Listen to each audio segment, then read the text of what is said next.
कि आपने ऐसा क्या किया कि आज ऐसा हो गया है। लेट मी टेल यू, कुछ बहुत अलग तो नहीं किया। जो सब के वीडियोस दिखा करती थी ऐसे ही आपकी तरह, और जो भी बेसिक पढ़ाई है, बेसिक बुक्स, थोड़ी सी चीज़ें हैं जो I would really like to share with you. मैं चाहती हूँ आपको थोड़े टिप्स दूँ, शायद आपको भी काम आ जाए, and I wish you all the very best. So strategy के बारे में बात करें या पढ़ाई शुरू करने के बारे में बात करें, तो यूपीएससी का syllabus is the most important thing. कई बार आपने सुना होगा, सब कहते हैं सिलेबस आप रट लीजिए, याद कर लीजिए। तो ये चीज़ इसलिए ज़रूरी है कि जब आप सिलेबस को पढ़ लेते हैं, पता होता है कि 1, 2, 3, 4 पेपर्स में, प्रीलिम्स में क्या पूछा जाने वाला है, और टॉपिक का नाम दिया होता है, तो आपको आइडिया हो जाता है। जब आप कोई और न्यूज़पेपर या बुक पढ़ते हैं तो आप उससे डिलिनिएट कर सकते हैं क्या चीज़ें इम्पॉर्टेंट हैं और क्या चीज़ें अवॉइड की जाएं। तो सिलेबस की कॉपी ज़रूर अपने स्टडी टेबल पे रखें एंड डेली आप उसको देखते रहें। सिलेबस के अलावा मैं कहूँगी यूपीएससी के जो प्रीवियस ईयर क्वेश्चन पेपर्स हैं, वेदर इट इज़ प्रीलिम्स और मेंस, जो भी है, आप उनकी कॉपीज़ निकाल लीजिए।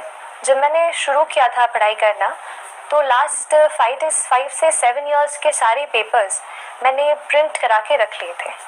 तो हर रोज़ जब पढ़ाई हो जाए तो रात को आधे घंटे के लिए सही क्वेश्चंस एक बार देख लें। जब हम डायरेक्टली यूपीएससी के क्वेश्चंस देखते हैं, उनका स्टैंडर्ड क्योंकि अलग ही होता है किसी भी टेस्ट सीरीज़ के अलावा, तो वो हमारे दिमाग में अगर चलते रहे तो वो बहुत ज़्यादा फ़ायदा करते हैं। अगर एग्ज़ाम पैटर्न की बात करूं तो यूपीएससी जो है एग्ज़ाम सिविल सर्विस, ये 3 फेज़ में होता है। पहले prelims, then mains and finally interview. तो कई बार मतलब मैं मेरी खुद के एक्सपीरियंस से कह रही हूँ कि इसको मैंने तीनों को अलग अलग तो नहीं सोचा, लेकिन एक इंटीग्रेटेड प्रिपरेशन की, क्योंकि बुक्स भी मेजरली सेम ही रहती हैं। बस इतना कहूँगी कि as and when exam approaches, वहाँ पे थोड़ा अपना एटीट्यूड बदलना पड़ेगा। जैसे प्रीलिम्स आएगा तो थोड़े ज़्यादा ऑब्जेक्टिव और कुछ फैक्ट्स लर्न करना शुरू करना पड़ेगा एग्ज़ाम के 2-3 महीने पहले, और जब मेंस आता है तो अच्छे से आंसर राइटिंग में लगना पड़ेगा। तो ये थोड़े चेंजेस हैं, लेकिन नॉलेज वाइज बोला जाए तो आई थिंक एक इंटीग्रेटेड प्रिपरेशन अच्छा काम करती है। ऑप्शनल की बात करूँ तो बहुत सारे ऑप्शनल सब्जेक्ट्स हैं। मेरा बैकग्राउंड इंजीनियरिंग रहा है, और केमिकल इंजीनियरिंग अवेलेबल नहीं था सीएसई में ऑप्शनल, तो आई चूज़ सोशियोलॉजी, क्योंकि I felt it was really interesting. I learned about the social structure and other areas. तो ऐसा कुछ भी नहीं, आप अपने चॉइस के हिसाब से पॉलिटिकल साइंस, अफावाद, इतने सारे, I can not even take the names, जो भी आपका ग्रेजुएशन सब्जेक्ट से अगर मेल खाता हो तो इससे बेहतर कुछ भी नहीं। या इसके अलावा आप जो भी लेना चाहते हैं आप ऑप्शनल ले सकते हैं। अगर प्रिपरेशन के एक रोड मैप की बात करें कि कैसे अपने आप को इस पूरे प्रोसेस से गाइड करना है, तो मैं ये कहूँगी make newspaper your best friend. आप कोई भी न्यूज़पेपर पढ़ सकते हैं, जनरली 2 रेकमेंडेड है, the Hindu and the Indian express. तो मैंने पहले तो प्रीलिम्स और मेंस के लिए द हिंदू ही पढ़ा था। इंटरव्यू का कॉल आया, उसके बाद दूसरा न्यूज़पेपर पढ़ना शुरू किया। बट आई ऑल्सो से कि न्यूज़पेपर केवल हार्ड कॉपी हम पढ़ते ही हैं, बाकी एडिटोरियल्स जो इम्पोर्टेंट कहीं और आ जाते हैं, वो भी, उस पर भी थोड़ी नज़र हमें बनाए रखनी होती है। तो न्यूज़पेपर्स की बात चल रही है तो थोड़े और मैगज़ीन्स का कह दूँ तो योजना मैगज़ीन मैंने रेफ़र की थी। शुरुआत में कुरुक्षेत्र भी पढ़ी, पर फिर लगा कि योजना विल सफाइस। तो उससे होता ये है योजना से कि जो इम्पोर्टेंट टॉपिक है और या जो गवर्नमेंट की जो स्कीम्स हैं, वो बहुत ही ऑथेंटिक मटेरियल हमें मिल जाता है। कहीं और वेबसाइट पे जाएंगे तो शायद कुछ काट दिया जाए, बट योजना में आपको सब कुछ एक जगह पे उस टॉपिक के बारे में बता दिया जाएगा। तो योजना को आप फॉलो करें। इसके अलावा कोई और मैगज़ीन तो नहीं मैंने ली थी। अगर करंट अफेयर्स की बात करूं तो ये कहूँगी कि न्यूज़पेपर तो हम पढ़ ही रहे हैं, इसके अलावा कुछ ऐसे सोर्सेज जो मैं बताना चाहूँगी। करंट अफेयर्स पे ज़्यादा इसलिए फोकस कर रही हूँ क्योंकि मेरा प्रेपरेशन का एक, जैसे मैं 2 पिलर्स कहती हूँ, एक तो करंट अफेयर्स, दूसरा टेस्ट सीरीज़। तो एक जो पिलर है करंट अफेयर्स, उसी से बेस होके आपकी बाकी की प्रिपरेशन बहुत हो जाती है। जैसे मान लीजिए, I give you an example, आपने हिंदू पेपर पढ़ा, कहीं आपको लगा कि this animal is being poached somewhere and the authorities have caught the poachers. So either you can make a note of it that animal poaching has happened, या तो आप इसको थोड़ा और नेक्स्ट लेवल पे ले जाएं एंड थोड़ा क्यूरियस हो, note down the name of the animal, what is the IUCN status of that animal, कौन से नेशनल पार्क में है और वो कौन सा स्टेट है जिसके नेशनल पार्क की हम बात कर रहे हैं।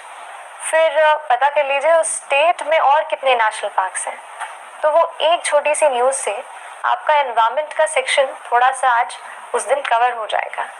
ऐसा करंट अफेयर्स बेस्ड स्टडी कीजिए कि जो भी आपको एडिटोरियल भी मिल रहा है, मान लीजिए लास्ट ईयर थोड़ा साइमल्टेनियस इलेक्शन को लेकर के बहुत सारे आर्टिकल्स आए, तो साइमल्टेनियस इलेक्शन एक बार आपने पढ़ लिया, ठीक है, कोई कह रहा है बहुत अच्छी बात है, कोई कह रहा है नहीं इतना नहीं है, पॉसिबल नहीं हो पाएगा।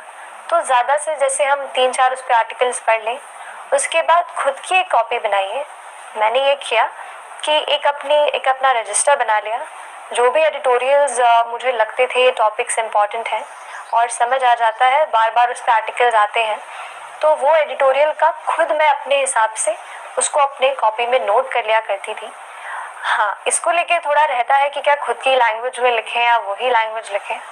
तो इस पर एक टिप दूंगी कि अगर कोई लाइन आपको बहुत अच्छी लगती है, काफ़ी इम्पैक्टफुल लगती है, तो उसका वैसे के वैसे ही नोट करो। हमारा दिमाग ऐसा है, पढ़ते हम ये हैं, एग्जाम में लिख के कुछ और आते हैं। रिफाइंड रहती है लैंग्वेज, लेकिन वहाँ पे थोड़ी ख़राब हो जाती है। इसीलिए रिफाइंड चीज़ ही कॉपी में नोट करें, क्योंकि डेफिनेटली अगर आप उसको पढ़ेंगे, एग्जाम में लिखेंगे, तो थोड़ा बहुत चेंज आ ही जाएगा। आंसर राइटिंग की भी बात करूँगी, तब इसके बारे में थोड़ा और बताऊँगी। तो आई टॉक्ड अबाउट न्यूज़पेपर्स और ऑनलाइन। तो ऑनलाइन आती हूँ, थोड़ा सा PIB जो है उसका टच अच्छा है। PIB के ऑल सारे जो फीड है उसको सब्सक्राइब कर लीजिए, सारी मिनिस्ट्री की आपको PIB आपको जल्द से जल्द और ऑथेंटिक मटेरियल देगा, लेकिन फिल्टर करने की भी ज़रूरत है। अगर कोई चीज़ आपको लगती है कि नहीं है, तो ये चीज़ जैसे मैं कह रही थी, सिलेबस और प्रीवियस ईयर पेपर्स ये आपको बताएंगे कि क्या आपको छोड़ना है क्या नहीं। PIB के अलावा अगर ऑनलाइन सोर्स की बात करूं, तो Rajya Sabha TV comes as a very handy resource. Rajya Sabha TV का इसलिए नाम ले रही हूँ क्योंकि the big picture I have been, मतलब वो एक ऐसा था कि जो भी टॉपिक था sir used to cover it really well. एक अनबायस्ड पर्सपेक्टिव मिल जाता है और दूसरे सोर्सेस के बजाय, और एक थोड़ा कॉम्प्रिहेंसिवली टच हो जाता है। वहाँ से RS TV से आप कोई टॉपिक पकड़ लें, मान लीजिए वो किसी के बारे में बात करें, फिर अगर आपको लगता है कि वो टॉपिक इम्पॉर्टेंट है, तो उसके बारे में आप और नेट पे पढ़ सकते हैं। UPSC के प्रीलिम्स के लास्ट ईयर के पेपर को देख के थोड़ा सा ये लगा कि डायनामिज्म ज़्यादा आ गया है, थोड़ा क्यूरियस होना पड़ेगा। तो कहीं जैसे इंडेक्स, जैसे लास्ट ईयर आया था कि रूल ऑफ लॉ इंडेक्स कहाँ पे किसका है, तो I could eliminate the rest of the options. भले ही मुझे वो उसका नहीं पता था, वर्ल्ड जस्टिस प्रोजेक्ट, लेकिन आई कुड एलिमिनेट। तो वो चीज़ पॉसिबल इसलिए हो पाई क्योंकि थोड़ा इंडेक्सेस का एक नोट बना के रख लिया था। जहाँ पे भी कोई इंडेक्स छपता था कि ये कहाँ इंडेक्स में इंडिया का इतना रैंकिंग है, उसको नोट कर लिया कॉपी में। तो even if you don't continuously revise, फिर भी आप नोट कर लेते हैं, एक बार देख लिया, नज़र से ऐसे डाल लिया, तो कहीं ना कहीं it will stick to your mind, और जहाँ उसकी ज़रूरत होती है वो आ जाता है दिमाग में। जैसा मैं आर्टिकल्स की बात कर रही थी न्यूज़पेपर्स में, तो केवल एक न्यूज़पेपर नहीं, मतलब एक न्यूज़पेपर तो पूरा पढ़ें, बट ये कहूँगी कि ऑनलाइन जैसे कुछ इम्पॉर्टेंट आर्टिकल्स, बहुत सारी वेबसाइट्स हैं जो डेली बेसिस पे आपको देती हैं, वो आर्टिकल बस आपने पढ़ लिए तो थोड़ा आइडिया हो जाएगा। जैसे इस एग्ज़ाम के 2 स्टेप्स हैं। वन थिंग कि आप नॉलेज गेन करते हैं, सेकेंड थिंग आप लिखते हैं एग्ज़ाम में या पेपर अटेम्प्ट करते हैं। तो दोनों के लिए बराबर फोकस की ज़रूरत है। जैसा अभी बताया कि नॉलेज कैसे गेन करना है, लेकिन पेपर अटेम्प्ट करते वक्त या क्या क्या कुछ डिफरेंट कर सकते हैं उसके बारे में थोड़ा बताती हूँ। अगर जनरल स्टडीज़ की कुछ स्पेशल स्ट्रैटेजी की बात करूँ तो जैसा मैंने कहा करंट अफेयर्स रहा ज़्यादातर, पर कुछ पेपर्स जैसे हमारे हैं GS1 जहाँ पे हिस्ट्री है, ज्योग्राफी है, काफ़ी स्टैटिक सा पार्ट है, तो वहाँ पे तो बुक्स डेफिनेटली पढ़नी पड़ेंगी। और कुछ और जैसे पेपर 4 है एथिक्स, तो उसके लिए तो आपको डेफिनेशंस वगैरह करनी पड़ेंगी। I talk about that in detail now. GS1 से शुरू करते हैं। GS1 में हिस्ट्री, ज्योग्राफी जो बेसिक बुक्स हैं, सबसे पहले तो NCERT, that is the mother of all books. So NCERTs पढ़े सारी।